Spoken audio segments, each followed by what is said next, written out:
salaamaaleykum El Hadj. ñu ngi lay ziar na nga def. déwénati baal la ñu wax. baal nañ leen yal nañu yàlla boole baal ñu teew léegi léegi déwén tey nag dañ la fajaru ak waa Itélé.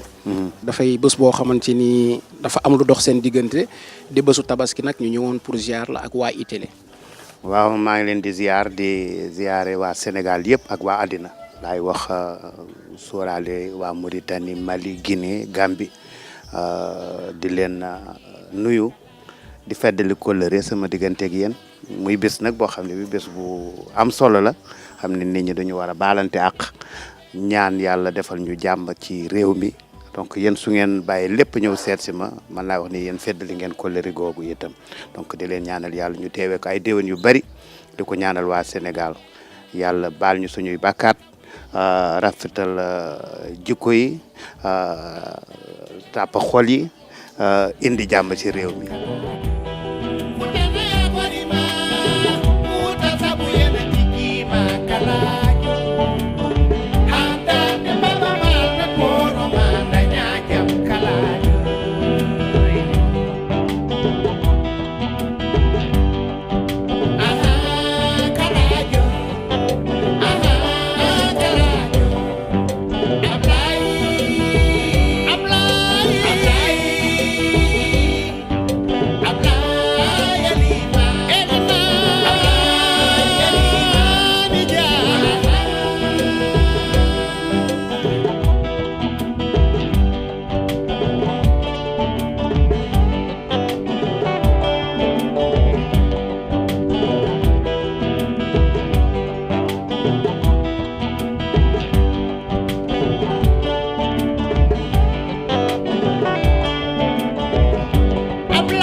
cheikh bu mag bi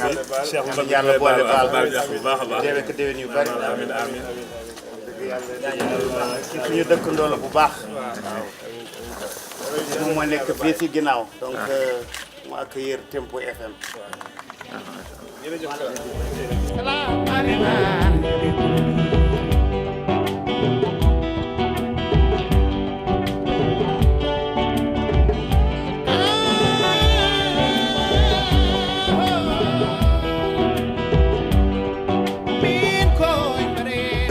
pour dem julli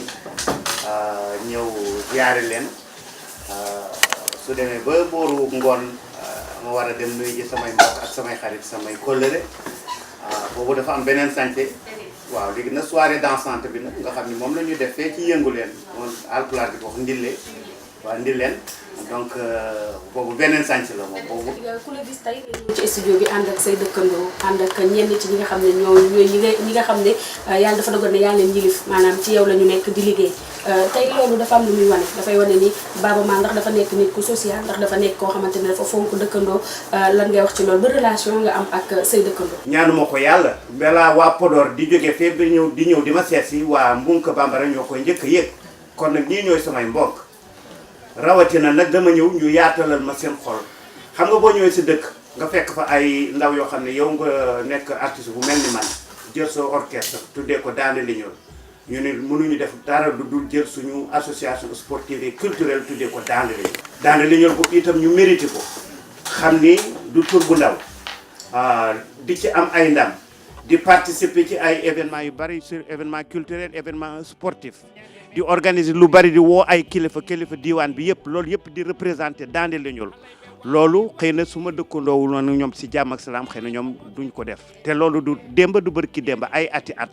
am na ay xale yu fi juddu tey boo leen xoolee ay waxambaane lañu kon nag loolu ñu ngi ñaan yàlla yal nañu ko yàlla yokkal bu baax a baax. dama ci am fierté dama ci bégte laa ci am aw ma lu dul lu ma ci kontaante bu rëy laa ci am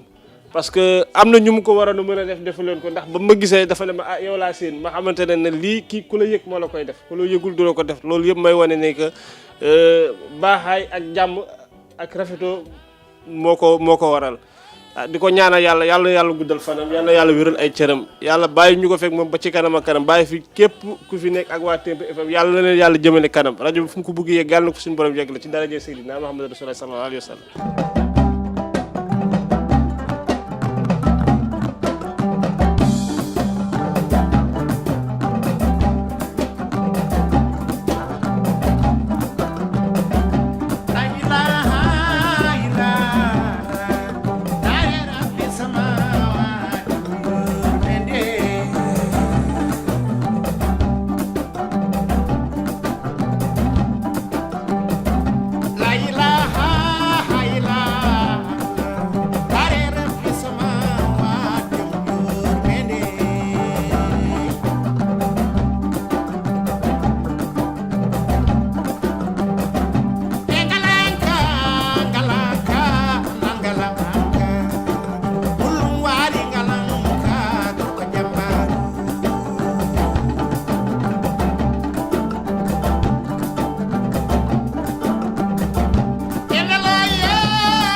jarani wadde so heewi julɓe après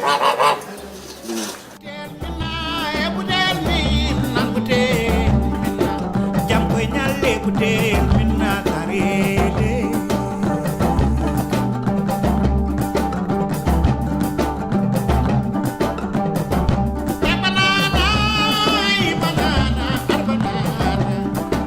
yellam wori ko banaba rewa sama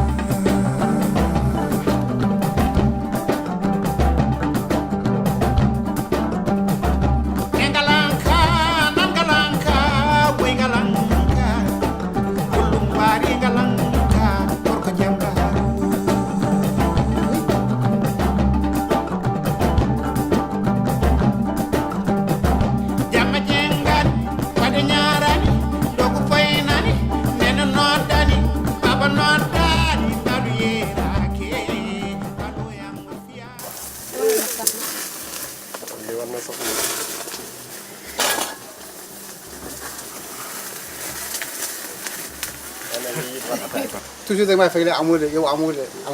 jot waaw ba moo tax tey ñëw naa tey ndax nga baal ma ak bu baax baal naa la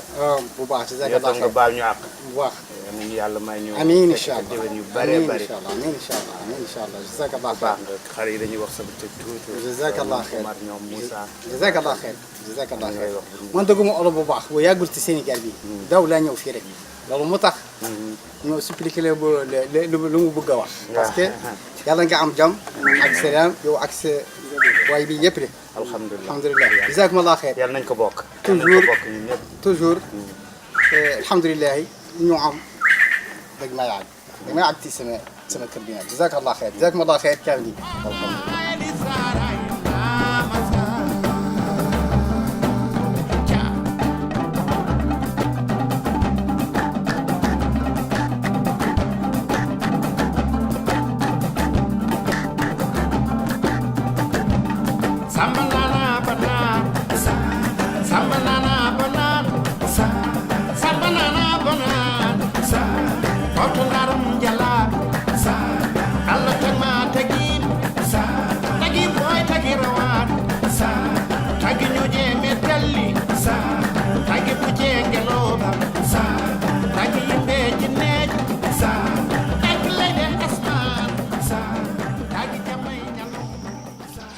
fi ñu nekk nii nag ñi ngi nii Mbunku Mbambara di waajal dem Dakar El Hadj ñi ngi nii pare nañ julli ba pare ak imam bi jot nañ ñam fi mooy plat d'entrée bi plat de résistance bi fan la. waaw plat de résistance bi Nord Foire la def naa ne reer bi sax foofu lañ koy defee parce que foofu nag moom mooy sama kër Nord Foire moom mooy kër gu mag gi moo jur lii lépp wante fii dafa waroon ñu ñëw fii parce que fii la rajo bi nekk fii la studio bi nekk donc personnel bi nga nekk fii di liggéey nga xam ne dañu nekk ak man ci sutura ak jàmm ak teraanga il fallait que ñu rey fii xar bi bokk koog ñoom bàyyee leen ko dem nag seeti li des si njaboot gi fii au niveau de Dakar. waaw kon El Hadj am na ki nga xamante ni mi ngi lay xaar Dakar Stéphane ngi lay xaar foofu incha allah. incha allah d'accord kon ñu daje Dakar.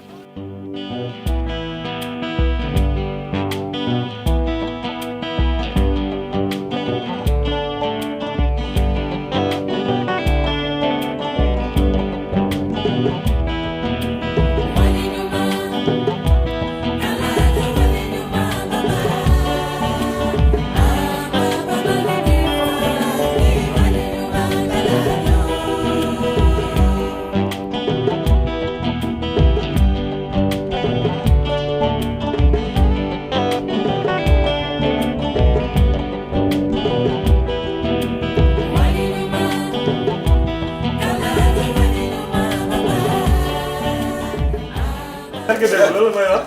doo ma envoyé son boobu grand bi. yéen kon man. yow yaay lakk ci affaire yi.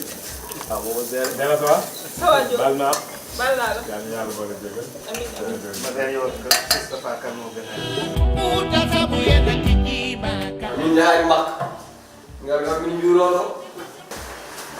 ki mooy sama turando Alaaji Baba.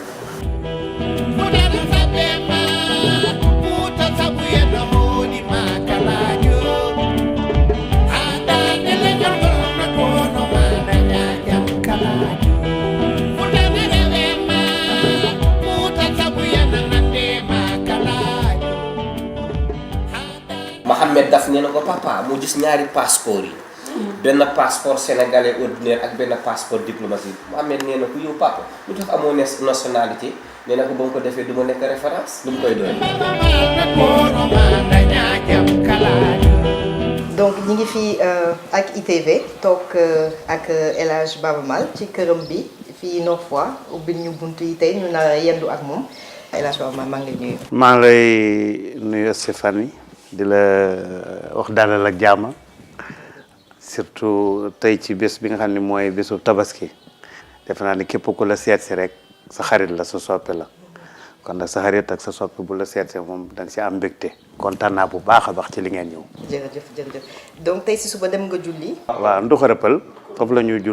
jullee. léegi loolu foofu ngay jullee ba at bu nekk foofu ngay jullee. en tout cas korité fa laa jullee. ren ma tollanti ko. kon nag ñooñu samay dëkkandoo la ñu balaa may jël oto di ñëw ba ci yeneen i gox di fa jullee te ñoom ñu nekk ay jullit di julli foofu sama wet ma ne naa dem ma jullee ak ñoom surtout nag ñu nekk ay dëkkandoo yoo xam ne yu baax la ñu. waaw ñoo xam ne ñi wax dëgg yàlla dañ ma ubbil seen xol ubbil ma seeni buntu nekk dëkkandoog man ci dëkkandoo bu rafet kon mënuma leen jéggi du jël di julli ci feneen. ma dégg sax ne bi nga jullee ba pare dem nga si rajo communautaire bi di leen baalu ak ñoom ñoom est-ce que loolu tradition la boo xam ne da nga koy def saa yu si. waaw xam nga c'est normal que su taxawalee benn rajo muy rajo communautaire boo nee communautaire rek mooy communauté bi donc du Haalpulaar yi rek séeréer yaa ngi fa waa Fuladu ñu ngi fa bambara yaa ngi fa parce que bu nga ko bambara laa dëkk. lébu yaa ngi de l'autre côté donc c'est normal que soo dundeek ay doomi aadama ba bésu tabaski wala sax fin d'année le 31 décembre nga xam ni c'est une nouvelle année dafa laaj nga am occasion nga toog yëkkati sa kàddu baalanteeg nit ñi ak encourager personnel bi fay liggéey dénkaat leen encore ñi nga xam ne ñoom ñooy communauté boo xam ne ñoom ñoo tax nit ñi defal leen rajo communautaire boobu yëgal leen ni yaa ngi fa te incha allahu rabbi yéen yow ak ñoom da ngeen war di joxante loxo pour ngeen seet tak ngeen di defaree seen dëkkuwaay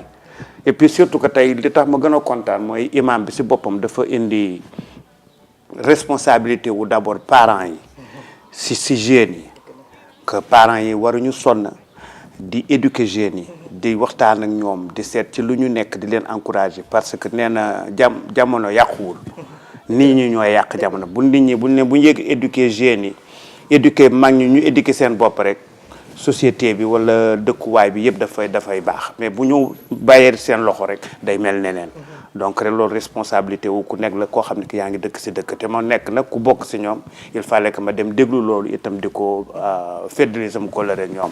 ñu xam ne Baaba Maal en plus de nga nekk artiste ak chanteur da nga nekk koo xam ne éducation dafa am importance si yow parce que blues du festival bi sax bi ñu koy def. yaa ngi indiwaat histoire u Souleymane Baal parce que bëgg nga nit ñi xam ko. xam lan mooy cosaan. xale yi am foo xam ne mën nañu gëstu di xool. yow éducation dafa am importance si yow. bien sûr éducation am importance. damay faral di wax depuis quelques années damay faral di wax ni le meilleur cadeau boo xam ne war nañ ko mën a jox la jeunesse du monde mais surtout la jeunesse africaine mooy un bon système éducatif parce que dama dem école sama papa maa ngi koy gërëm di ko sant di ko ñaanal fi mu tëdd yal na ko yàlla yokkal leeram foofu mais di ko remercier si li nga xam ne yóbbu na ma école d'abord bi ma demee au niveau de l'école aussi xam naa différence bu mu def ci sama gis-gis àdduna bi et donc loolu maa ngi ko yéene bépp jeune africain parce que je sais que jeunesse bii nga xam ne moo fi nekk na tey ak jeunesse bi nga xam ne moom mooy ñëw suba suñu leen joxee un bon système éducatif dinañ mën a def la différence doo soxla nit ki di la wax ni nii nga war a dundee wala lii xew na loolu yaa koy xamal sa bopp yaay mën a jël sa décision bopp yaay mën a gëstul sa bopp xam exactement adduna bi fi mu toll et loolu dina permettre jeunesse yi dañ leen permettre éviter leen turbulence yi nga xam ne suñu génération wala génération yu ñu mag jaar nañ ci donc naka lañu seen responsabilité dinañ ko gën a xam donte ne am nañu système éducatif traditionnel boo xam ne mi ngi fii woon mais imam bi ba tey ma dellu ci li mu wax loolu la ñu war a dellu si yare ko xale yi di waxtaan mais loolu yëpp ci waxtaan éducation c'est très important une personne éduquée ak personne boo xam ne éduqué wul boo leen xoolee da nga koy xam. c'est vrai parce que xam nga ñun bi ñuy màgg non seulement amoon nañu école mais amoon nañu tamit ci kër gi maam wala bàjjen wala ay nijaay yoo xam ne dañu doon toog di waxtaan. ngay déglu say waxtaan. seen waxtaan ñu lay solal ci àdduna. bon léegi téléphone yi. télé yi ba tax na ne. mbedd bi mbedd bi voilà kenn toogatul kenn waxatul. donc c'est vrai que il faut que ñu indiwaat. loolu l'arba palabre comme on dit nga toog. problème yi ku ci nekk waxtaan si. defe naa lii maam mi wax dëgg la loolu moo ñu manqué fii Sénégal. mais léegi bu ma demee ci benn président américain muy John Fitzgerald Kennedy mi wax ne bul laajte. li la sa dëkk mën a indil. mais laajteel yow li nga mën a defal sa dëkk. yow Baaba Maal lan nga mën a defal lan nga bëgg a defal Sénégal. mais plus particulièrement. mais xam nga am loolu John Fitzgerald Kennedy wax na ko sax mais wolof Njaay sax da koo lépp. xam naa ne su mooy koy wax sax danañ ni tukulóor bi moom dégg na wolof de waaw parce que nee nañ dëkk si dëkk bi defar koo ko gën loolu lay tekki. ni man ci dëkk bi laa dëkk si dëkk bi laa dëkk mais est-ce que yaa ngi defar dëkk bi bokk si ñiy defar dëkk bi looloo ko gën nga xeet yow boor bi nga xam ne boobu nga mënee nga yokkee ko dëkk bi. D'abord ñun ci suñu musique yàlla loolu damay wax au nom de tous les musiciens sénégalais parce que musiciens sénégalais yi dëgg la bon xëy na yenn saa yi xale yi taataan wala taataar woy ci yeneen woy yoo xam ni ku ko déglu daan ki waroon na woy lu gën a xóot li mais nag généralement boo xoolee Ndiaga Mbaye boo xoolee géwél yu mag yi fi nekkoon ba ci artistes yu mel ni Thione Seck c'est des parodiers nga xool ci Moussa Ngom nga xool ci ñu bëree bëri texte lu ñu woy rek même boo ci jëlee benn wala ñaari proverbe rek boo ko jëlee c'est des leçons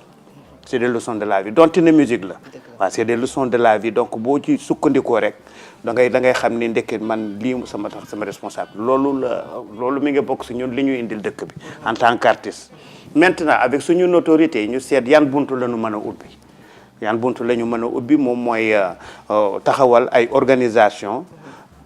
joxante loxo ak yeneeni organisation yoo xam ni mën nañu nekk organisation gouvernementale ou bien non gouvernementale seet yan projet la ñu mën a taxawal par exemple au niveau de Podor ñu ngi fa taxawal benn si turu Nanka mooy suñu mouvement de développement bi ñu ngi taxawal benn champ collectif boo xam ne c'est des dizaines et des dizaines d'hectares yoo xam ni commencé nañu la mise en eau jëm ci irrigation yi plus de 3000 personnes dinañ ci mën a liggéey par exemple dans l'année et loolu suñ ko dupliquer au niveau de toute la vallée ba mu tas ci biir Sénégal loolu itam du Baaba Maal moo koy jëriñoo donc ñun sabab lañu rek pour loolu war a mën a nekk donc yu mel noonu comme yàlla ubbil nañu ay bunt yoo xam ne bu fu ñu fëgg yàlla def nit ñi dégluñu yooyu bokk na si loo xam ne man wax dëgg yàlla bëgg naa ko indil sama réew parmi ak tant d'autres événements bi ñu demee au niveau de l'Espagne suñu tournée bii nii ñëpp gis nañ ko ni par exemple dans la région catalane bi nga xam ne bii soo ne agriculture référence lañ si c'est comme Israël référence lañ si agriculture parce que ñu fekk benn désert defaat ko foo xam ne fii nii nit ñi dañ fay jiw lu nekk di ko tasaare si àdduna bi loolu c'est important donc loolu dafay wane que ni doomu aadama bu jéemee rek mën mais bi ñu demee foofu ci dans la région Catalogne donc rencontre nañu ki nga xam ne ki moom la ñuy peut-être méngale moom ministre de la coopération donc bi ñu demee waxtaan ak moom mu déglu li ma ko wax dafa ni il faut ma boole ak le ministre de l'agriculture muy benn jigéen madame le ministre ñu ñëw toog ñooñu ni li nga ñu proposé c'est tellement important que ñun dañuy ànd ak yéen te dina ñëw incha allah rabbi foofu fekk ci population yi jàppale leen ci yéen li ngeen di def donc artiste bu sa tour demee ba yegg ci yenn niveau yi buntu nga war a doon faut en profiter waaw nga ubbi mais doo toog ubbil sa bopp nag waaye da nga koy ubbil askan wi des na nag askan wi comprendre ko xam naka lañ koy utiliser mais yow defal sa warugar mooy ubbil leen buntu yi léegi ma dellu si waat si tournée bi nga wax donc ak at bi nga xam ne moom la Baaba Maal traversé honneur yi prix yi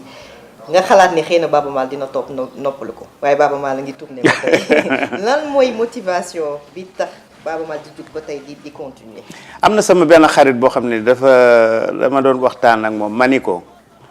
fi ma toll ci musique su ma dugg biir studio wala di yéeg sur la scène di créer woy wala di def concert uniquement pour am lu ma dundee je peux dire que kon réussir ma sama vie waaw ku def 35 ans 40 ans ci musique nga am si lu nekk teraanga bu nekk nga gis ko lu nekk nga jot ko si loo xam ne lii boo ku ko gis dina xam ni wax dëgg yàlla teral na la loolu war nga sant yàlla bu baax a baax donc yegg naa ci si at yoo xam ne saa yu ma yéegatee sur scène c'est par passion sama passion musique la musique moo may dundal musique laay mënee wax sama xalaat donc lu ma ciy def te rek dama koy def pour le plaisir de le faire et de le partager pour les gens mais pas pour que naa ci gagner lii li may gagner yaakaar naa ni macha allah su ma doyul dara du ma doyati mais nag comme c'est ma passion du ma mën a bàyyi sama passion waaye comme sama passion bi tam moom may yóbbu may tukki di dajeeg ay nit di waxtaan ak ñoom di seet lan la ñu mën a def ensemble kan laa leen mën a booleel fii ci sur le continent du ma wax rek sax Sénégal mais continent bi laay wax parce que fu ma dem ci continent bi dañ may reconnaître jox ma sama wàccuwaay donc su may xalaatati dinaa xalaat Sénégal wax dëgg yàlla sénégalais la ay je suis fier de l'être mais damay xalaat le continent africain parce que am na fu ñuy toll si adduna bi donc duñ ma tuddee Baaba Maal musicien sénégalais dañ naan le musicien africain Baaba Maal donc yaakaar naa ni loolu mooy sama motivation c'est ma passion mënuma toog benn place wax dëgg yàlla je veux toujours créer je veux toujours voyager je veux toujours rencontrer des gens c'est lan laa mën a def ak ñoom sama prochain album bii di ñëw ça va m'amener ci beaucoup de pays yoo xam ni incha allah rabbi su demee ba sotti nit ñi dinañ xam lu taxoon ma dem. waaw incha allah te man maa ngi la doon pare laaj. ne la fii ci Afrique ak Sénégal est-ce que am na benn artiste boo xam ne Baaba Maal rêve de faire un duo ou un album avec lui est-ce qu'il y a quelqu'un en particulier. ñoom ñëpp nag la petite génération la jeune génération. moi je dirais Baaba Maal et Salif Keita. yow de dafa mel ni da nga dëgg ci sama làmmiñ. je rêve de Baaba Maal et Salif Keita. incha allahu rabbi loolu dafa nekk loo xam ne lii ñu bare dañ ma koy wax man sama bopp itam ma bëgg ko parce que Salif dafa nekk koo xam ne kii man référence la si man je me rappelle un jour dama xëy suba teel boobu ñu ngi dëkk suñu kër gi nekk Castor ma war a dem jàng ji école des arts école des beaux-arts conservatoire fi ma sangoo ba sol sama yére rajo bi teg benn morceau Salif boobu yàlla xam na ni man xaw moon Salif bu baax Mbasu Ñang mi nga xam ne moom moo doon sama manager nekkoon woykat dafa ñëw fëgg sama buntu man ma élage kay déglu kii dafa mel ni yaag moom am na lu ngeen bokk ni ngeen di kiyee ni ngeen di yëkkatee seen baat ak seen musique dafa mel ni am na lu ngeen bokk dama mujj a toog déglu ba kiit boobu la Salif dugg ci sama xam ne kii de dafa mel ni fu mu nekk di woy luñ ko solloolu xëy na man loolu lañ ma sol donc mais dafa yemul foofu Salif daf ma defal ñetti mbir yoo xam ne tey ma wax ko benn bi mooy Salif amul kiñaan ci man sama album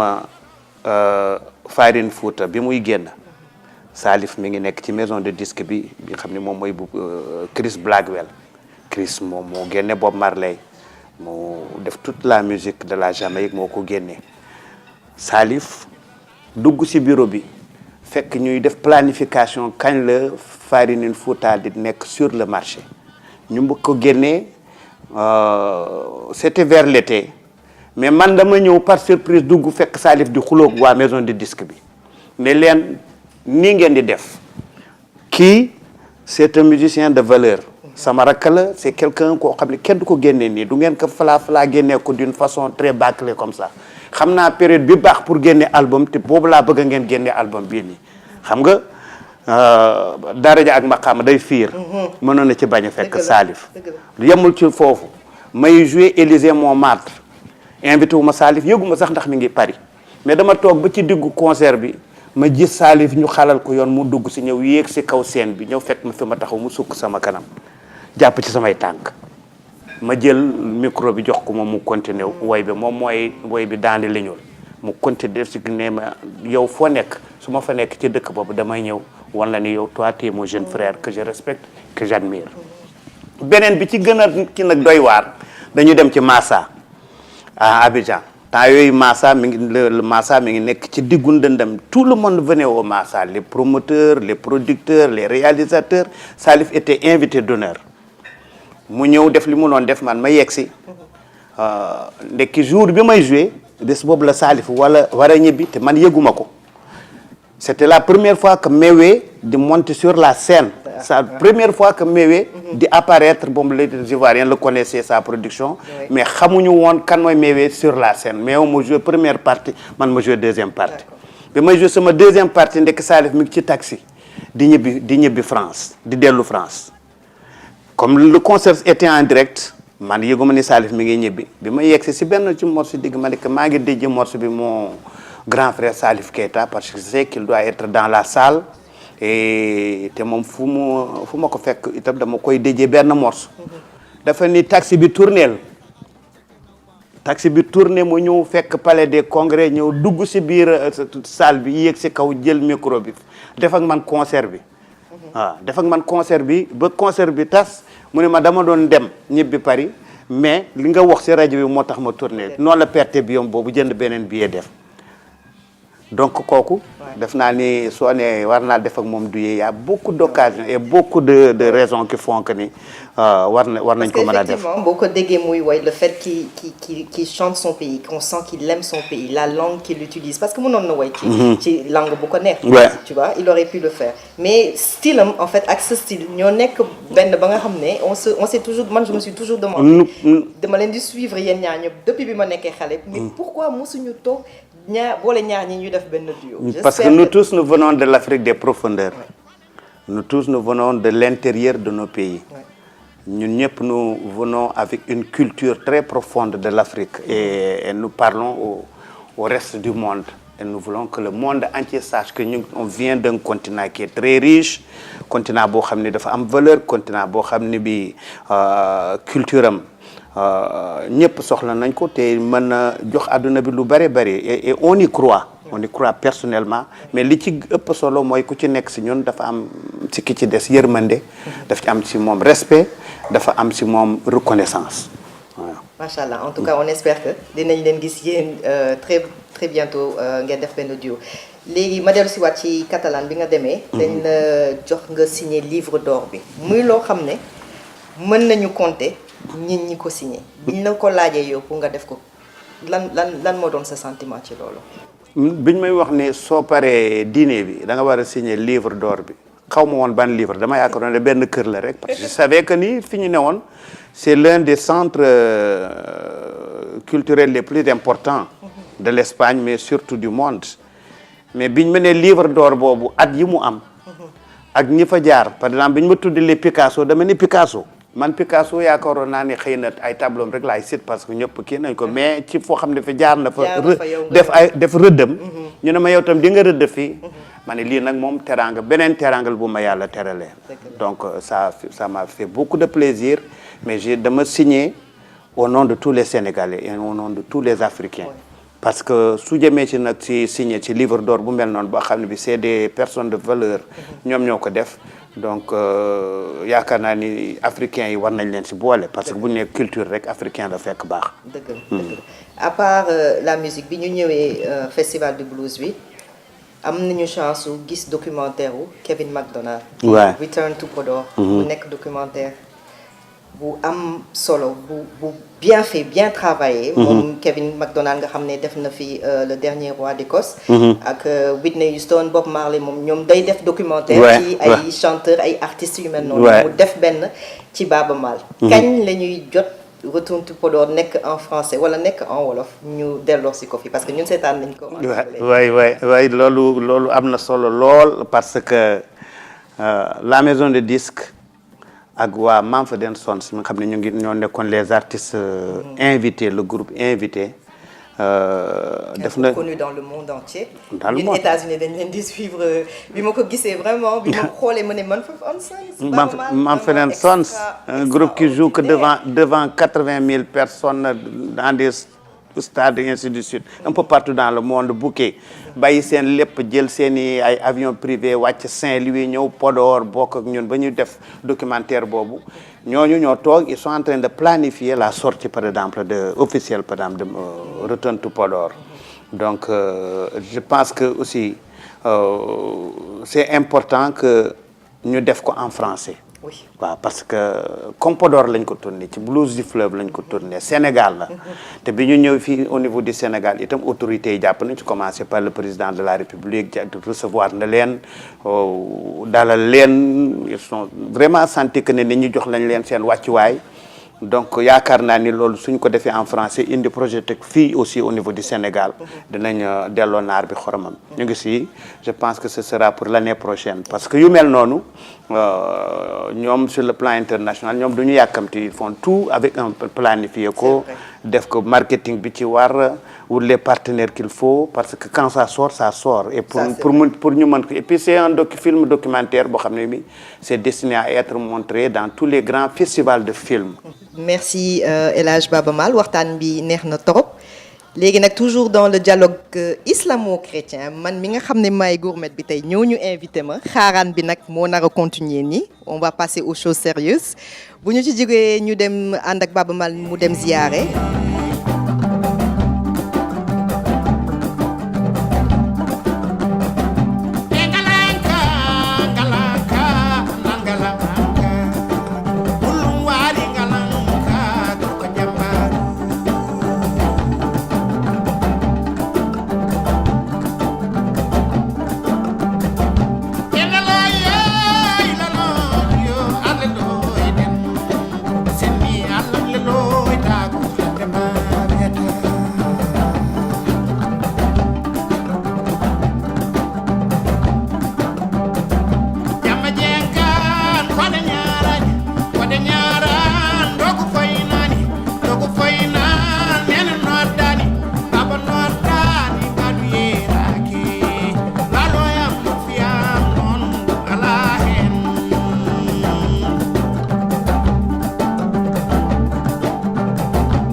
suñu téléspectateur ITV yi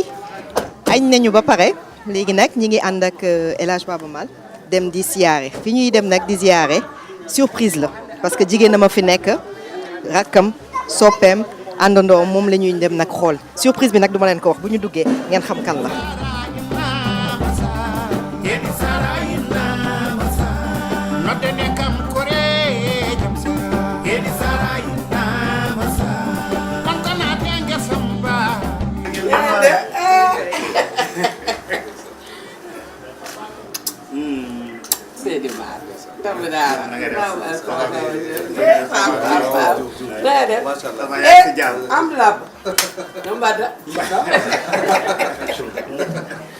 Stéphanie. Salam chérie, ça va?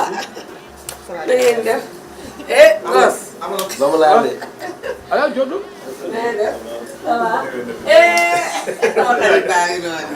Ci loone nama naa la bu sotti bi ci mbaax. Ci loone na ngeen def Camara. Yow. Lii yëpp maa ko organisé. Man nag may ragal tëj de. Bilaay maa ngi nii ndam la rek. Démb def maa ngi lay xalaat bëgg la ko. Wallaay Aziz.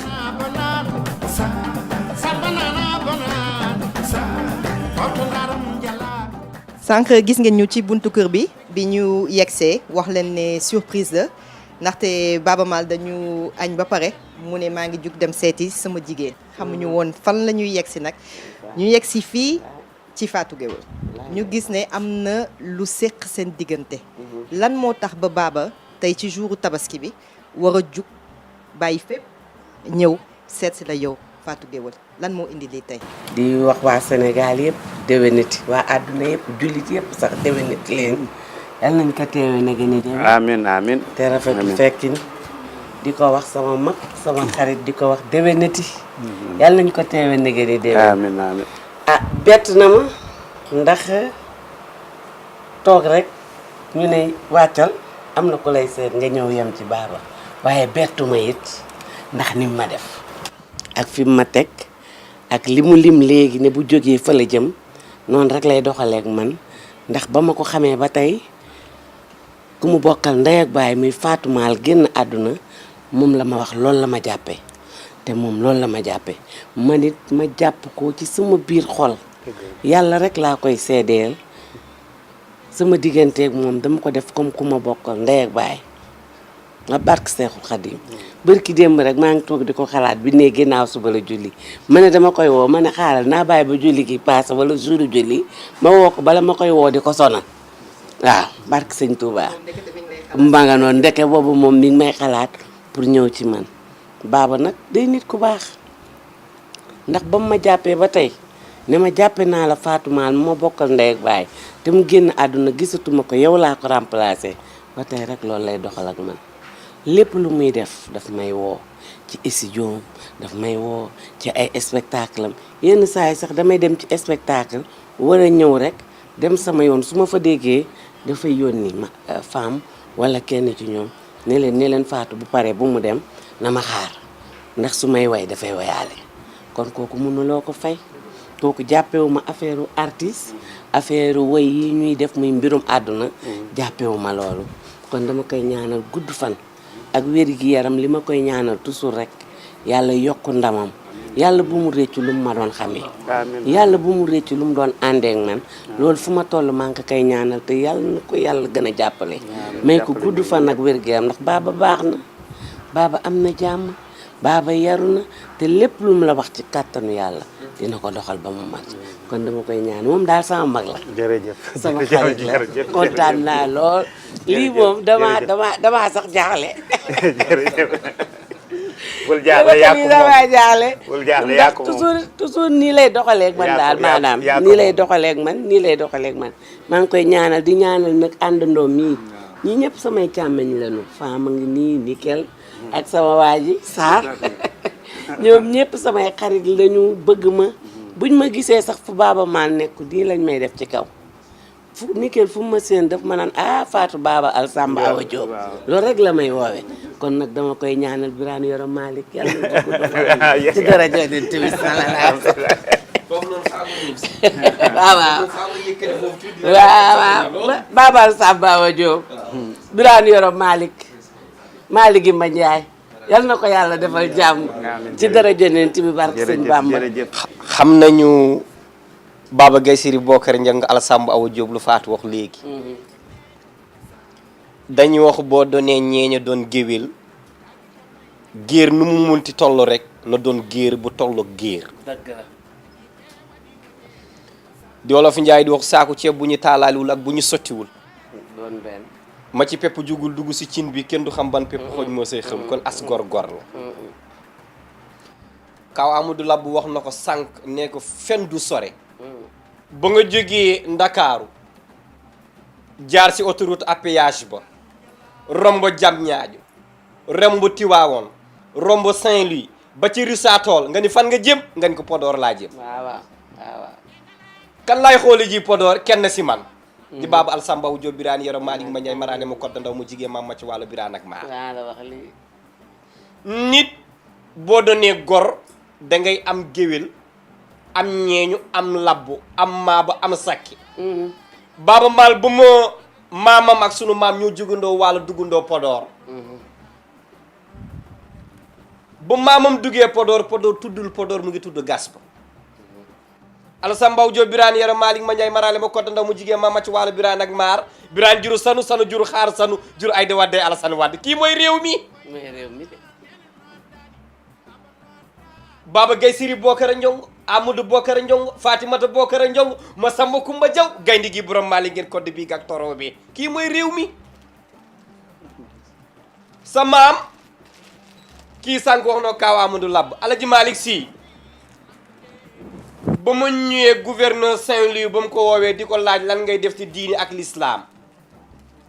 taalibe yëpp ba ñu ñëwee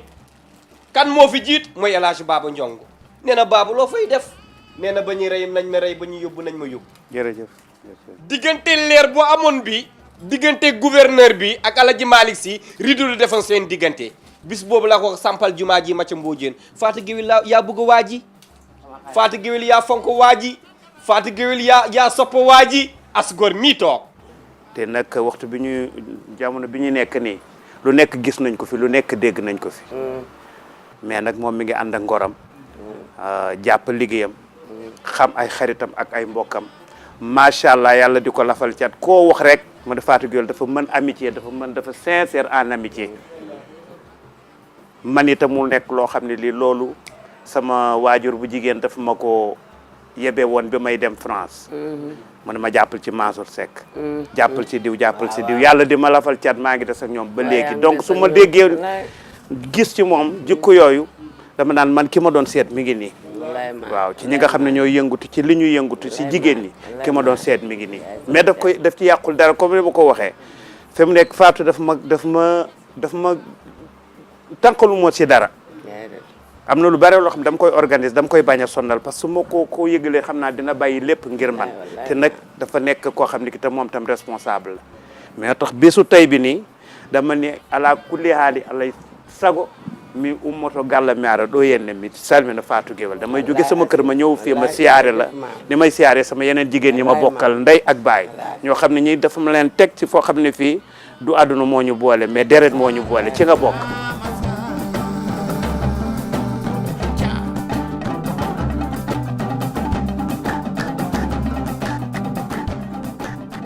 ñaan yàlla may ñu teewee ko déwén yu bëree bëri comme ni ma ko waxee léegi su déwén na mais ñaaw yàlla na dàq ren waaw yàlla baal ñu suñuy bàkkaar yëpp gën a jubale suñuy xol di raflu nag li nga xam ne rafetlu lool li nga xam ne moom yàlla def na ko sama digganteeg moom mooy mu tànn ma nekk càmmiñam ma tànn ko mu nekk sama jigéen yàlla di ñu sàmmal nag kóllëre boobu sàmm ànd googu ba nga xam ne bi mënuñu def lu dul di la ci remercier yow te suñu rakk jee dafa am lu mu wax léegi balaa ngay dugg waaw Ndey Jaañ dafa ni damaa bëgg suñu goro seen goro bu dugg see léegi ngeen gërëmal ñu ko bu baax a baax ndax moom ak Fatou Guewel yàgg nañu yàggaay boo xam ne bi yow da nga ñëw gën ko dëgëral gën ko rafetal man am na lu ma si xam parce que reer nañu fii ci kër gi man rek sama délégation ñoom Mayor ak ñoom Talla Faye ñëw fi reer ak ñoom kii Ousmane mi nga nekk ki gor bu yaatu boo xam ne bii jàppale nga Fatou mais jàppale nga ko si ñun ñi nga xam ne dañ ko bëgg te yàlla tax kon nag ñun mënuñu def lu dul yow itam ñaanal la yàlla wax dëgg yàlla ci li nga yëngatu loo xam ne responsabilité bi nga yor yàlla na ko yàlla gën a barkeel parce que nag responsable rek lay nekk. ITV ñii depuis ci suba dañu ni tey 7 heures du matin la ñu ñëw sa kër bi ma yeewoo ñoo àndandoo ndékkendoo foofu jógendoo foofu dem jullee ji foofu si nduxu rëppal waru gar bi nga xam ne def naa ko foofu yëpp ñoom ñoo ko jël yendandoog man fii ci biir kër gi ni nag dañ may gunge bëccëg bi yëpp pour fépp foo xam ne dem naa fa dafa feddali kóllëre ñoom itam ñu mën ko jël donc sant naa yàlla bu baax a baax maa ngi koy wax ni ke léegi man di sama ñëw bi fii ni da nga ñëw ci béréb nga kontaan wala nga ñëw ci béréb nga ñàkk a kontaan waaye maa ngi sant yàlla li moom may xel may ma dal may ma itam occasion ba ma ñëw feddali kóllëre ci Fatou Gueye bi waa tam kontaan naa si bu baax a baax mënoon naa ko bëgg a def te yàlla du ko dogal waaye comme yàlla dogal na ko maa ngi ci sant yàlla bu baax a baax parce que kii waruñu gëje. ñoo ko dégg noonu nag témoignage yi ñu am yëpp fii ci kër Fatou Gueye ay xaritam ay rakkam ak borom këram léegi nag comme ni ko Baba waxee sànq dañuy continuer jigéenam yi muy seeti ñu dem nag ñi nga xam ne ñoo bokk ak moom muy rakkam ak magam bu jigéen moom la ñu ñëw seet.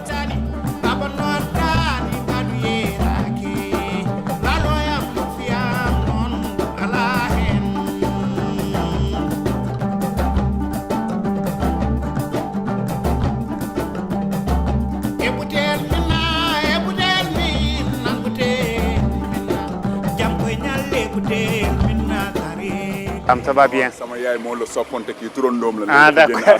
ah ndeysaan. ça va na ngeen def. ça va. bien merci.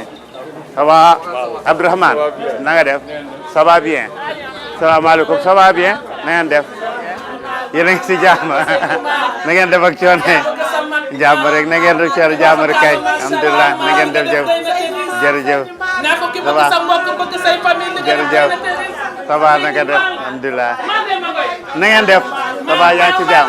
am rek kay alhamdulilah am rek kay na ngeen def dëgg la dëgg la ça va bien.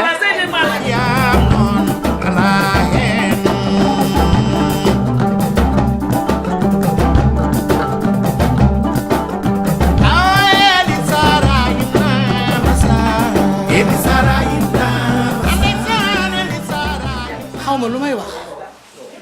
mënuma sax wax waaye nag dinaa wax ndax bés bii lii mu ma defal tey billaay kontaan naa kontaan bi nga xam ne su ma deewee tey damay tàlli waaye dundal nag dama kontaan ci moom maal fonk na ma yiir na ma su ma toogee tey ba am kër fii ci Sicap yàlla ak moom mii ndax ba sama jëkkër deewee nee nañ dañ koy génne amu fi doom mu ne ma bul jooy dara bul xalaat dara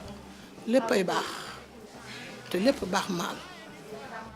jox ma doomam toppatoowul seetul geestuwul xoolul ndax xam na ne doomam ci loxo yaayam la ci loxo bàjjanam la nekk baaba teral na ndeyam moo toog ma toog mu ne ma sa càmmiñ ñaanal naa ko yàlla lu mu bëgg yàlla na ko yàlla defal mu ne bàyyiwuma seetaanuma lii nag foog mu am ko Aïda foog mu jur doom bi nga xam ne bu ñëpp dégg. mais fi mu daanalee sànq foofu laay ñëw amul ci suñuy waajur yi si gën bari macha allah ñu ngi leen di ñaanal ñoom fu ñu tëdd yal na yàlla yokk seeni leer muy yaayam muy sam papa muy sama yaay wante ñoo ñëpp ak suñuy ay nijaayam ñu bokk sam papa ndey ak baay ñoo ñëpp ku ci sonn wala ku ci feebar ci loxo ci lu ngay ñëw bari na ñaay mbokk ndakaaru de waaye ku ci nekk si ñoom bu yegg see fii rek yóbbu leen ma kër cullu te mënu nga nekk sama mbokk nga nekk kuy fëkk jëf mënu nga nekk sama mbokk fekk du ñaay xarit mais famille bi yaatu na ñëpp nag yàlla dañ leen jël daf leen jël teg leen ci sunuy loxo man ak yow ak Bàcci Dia mais man ak yow dañu nekk ay xarit spécial waaw dañu nekk ay xarit spécial yoo xam ne yàlla moo ñu boole loolu nag du man du yow ci sama bàjjen la sama bàjjen Kaja fii la taxaw ci kër gi nii waaw weer bi nga xam ne moom lay génn àdduna mu téye sama loxo mu téye sa loxo mu ne ma baaba bu soobee yàlla ci kaw rek ci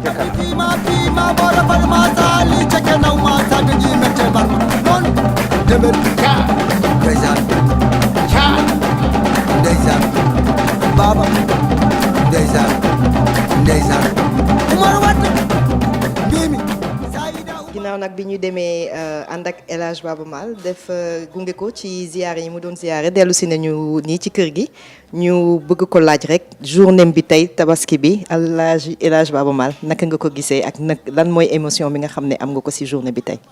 waaw tey moom dama jël benn route spéciale mooy yoon bu spécial dem ziyaare ji wax dëgg yàlla ñi nga xam ne ñoom ñooy samay jigéen nag ci bopp yoon wi def naa ni Fatou Géwël la loolu dafay firndeel lu bari pour man ci sama gis-gis loolu dafa war a nekk exemple won waa Sénégal que ni Sénégal benn bopp la kenn mënu ko xar ñaar waaw man artiste la Fatou Géwël artiste la moom man may góor moom muy jigéen muy séeréer man may Haalpulaar donc def naa ni xeet yi nekk Sénégal bu ñu joxantee loxo rek Sénégal jëm si kanam te Fatou Géwël nekk koo xam ne kii itam daf ma mën naa wax tey moom remplacé na ñoom Kumba Gawlo remplacé ñoom Kiné Lam remplacé képp koo xam ne jigéen nga rek te seddoo Baaba Maal ndax mënu ma dem fépp mais tànn naa kenn ci ñoom koo xam ne kii itam ñoom ñëpp dañ ko respecté di ko ñaanal pour mu représenter leen rawatina nag moom si boppam daf ma jël def ma càmmiñam bu mu bokkal ndey ak baay man def ko sama jigéen bu ma bokkal ndey ak baay donc samay mbokk nag daf ci am kenn ko xam ni kii moom mooy koo xam ni dégg ngeen ko foofu bi ñu fa demee mooy sunu yaay yaayam ak sama papa ñoo bokk ndey ak baay muy Thiolo Kadia moom tam mën na remplacer samay jigéen ñëpp macha allah sunu famille bu yaatu la ñii ñi ngi Ndar ñii ngi Podor ñii ngi Nouakchott ñii ngi Europe mais Thiolo def naan bu ma fa demee ku nekk si ñoom bu ko déggee dafay mel ni ci moom laa dem kon nag wax dëgg yàlla maa ngi sant yàlla bi ma mayee l'occasion ma yendu ak samay dëkkandoo yendu ak samay xarit samay soppee ñoom Ama Lab ñoom Abou Pam yendu itam dem mën a seeti ji ñi nga xam ne samay kóllëre lañu. macha allah ñu bàyyi la rek nga dernière parole yi nga ñaanal Sénégal. maa ngi profiter de l'occasion bi nga xam ne bi tabaski may na ma ko fekkee ko di ñaan waa Sénégal yal nañu yàlla may ñu teewe ko ay déwén yu bare di ñaan yàlla yal na yàlla def jàmm ci réewu Sénégal Sénégal dafa nekk si biir adduna bi nag jamono yii neexul ndax dafa bari yëngu-yëngu